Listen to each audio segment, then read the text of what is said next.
সংবিধানের মূল কথা সুযোগের সমতা। আওয়ামী লীগের আমলে শাসন প্রক্রিয়া ও রাজনীতিতে ভুল করার কথা স্বীকার করেছেন আত্মগোপনে থাকা দলটির বেশ কয়েকজন নেতা।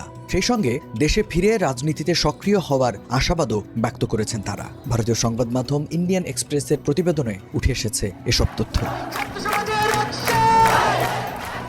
ছাত্র জনতার গণঅভ্যুত্থানে শেখ হাসিনার সরকারের পতনের প্রায় 5 মাস পর ভারতে থাকা আওয়ামী লীগের বেশ কয়েকজন নেতার সঙ্গে কথা বলেছে পত্রিকাটি। আওয়ামী লীগের নেতাদের মধ্যে রয়েছেন আকম মোজাম্মেল হক, নাহিম রাজ্জাক, আফম বাহাউদ্দিন নাসিম, পঙ্কজ দেবনাথ, সাইফুজ্জামান শেখর, আসাদুজ্জামান খান কামাল ও মাহবুবুল আলম হানিফ।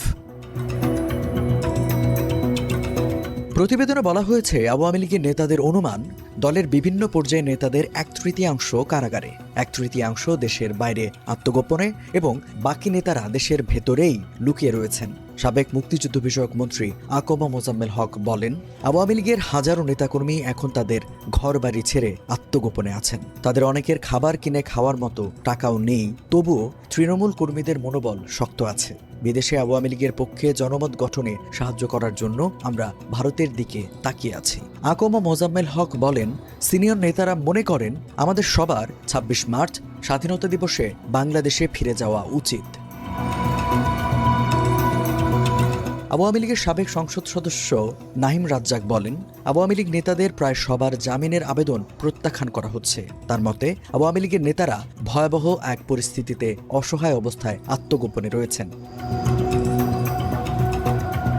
নাহিম রাজ্জাক বলেন, এখন পর্যন্ত আমাদের কোনো বিচারিক অধিকার নেই, কেউ জামিন পাচ্ছেন না। আমরা জানি যদি দেশে ফিরে নির্বাচনের দাবি জানাই তাহলে আমাদের সবাইকে গ্রেপ্তার করে কারাগারে পাঠানো হবে।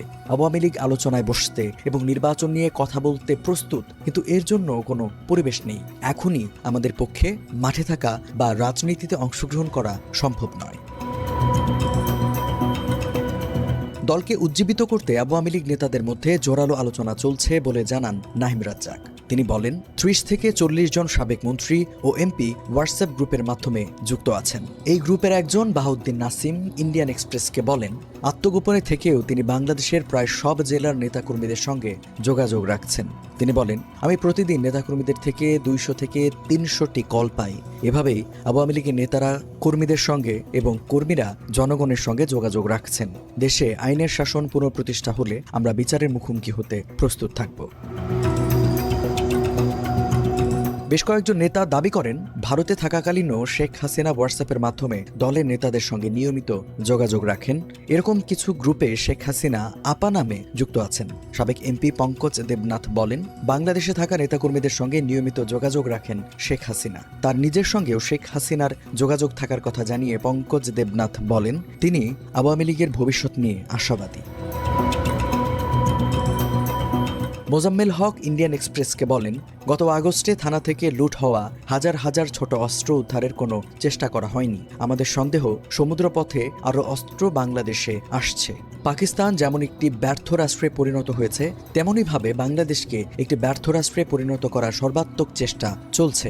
আর সাবেক স্বরাষ্ট্রমন্ত্রী আসাদুজ্জামান খান কামাল বলেন, 2024 সালের আগস্টের আগেও আওয়ামী লীগ বহু বছর ধরে বিরোধী দলে ছিল, কিন্তু দলটি এমন পরিস্থিতির মুখোমুখি আগে কখনো হয়নি। আওয়ামী লীগের যুগ্ম সাধারণ সম্পাদক মাহবুবুল আলম হানিফ টেলিফোনে ইন্ডিয়ান এক্সপ্রেসকে বলেন, তাদের দলের 3 লাখের বেশি কর্মী এখন বাংলাদেশে আত্মগোপনে আছেন। এছাড়া বহু নেতা বিদেশে আত্মগোপনে আছেন।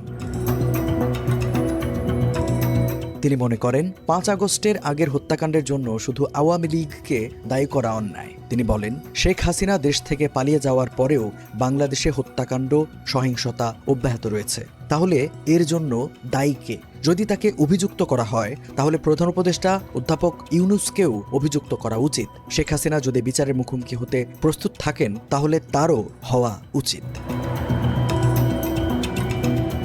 পলাতক আওয়ামী লীগ নেতাদের বক্তব্য নিয়ে ইন্ডিয়ান এক্সপ্রেসের এই প্রতিবেদনের প্রতিক্রিয়া জানিয়েছে সিএ প্রেস উইং ফ্যাক্ট। তারা বলেছে, সংঘবদ্ধ অপপ্রচারের অংশ হিসেবে পলাতক আওয়ামী লীগ নেতাদের কথার উপর ভিত্তি করে বেশ কয়েকটি প্রতিবেদন প্রকাশ করেছে ইন্ডিয়ান এক্সপ্রেস। পত্রিকাটি যাদের বক্তব্য প্রকাশ করেছে তারা সবাই সন্দেহভাজন অপরাধী ও গণহত্যায় অভিযুক্ত।